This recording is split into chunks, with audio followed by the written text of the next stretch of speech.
C'est par là qu'on sort. Moi, je suis plus. Ah oui, mais là, c'est. Même pour le personnel. Ah bah, c'est pour tout le monde. Hein. Je sais pas, c'est par là. C'est terrible.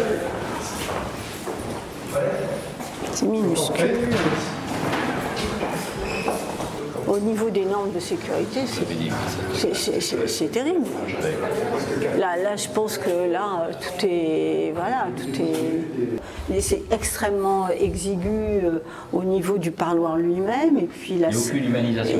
La salle qui accueille soi-disant les enfants, elle fait flipper. Il n'y a pas d'autre mot. Donc voilà. Et ce qui fait que, alors ils ont, par rapport à 2018, il y avait un grand comment on appelle ça, une espèce de mur en béton qui séparait le détenu de son visiteur ou de sa visiteuse. Là, ils l'ont remplacé, ils ont mis une espèce de barre de bois. Ils ont enlevé un peu le plexiglas des années 70 pour le remplacer par ce cas-là, parce que ça a été remplacé, les visseries, tout ça.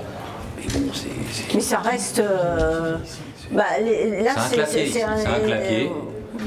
Pour les dans des conditions sanitaires épouvantables, parce que là...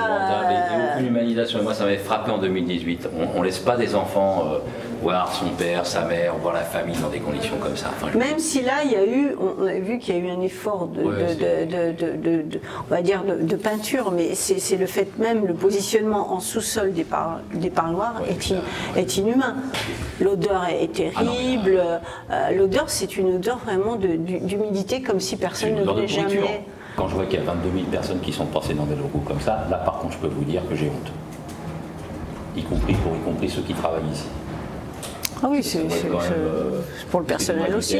Mais ça ne doit pas être un choix premier du point de vue du personnel pénitentiaire de travailler dans cet espace-là, qui est totalement insalubre et qui vous met quand même dans des relations avec les familles, avec donc des gens qui ne sont pas incarcérés, qui viennent ici.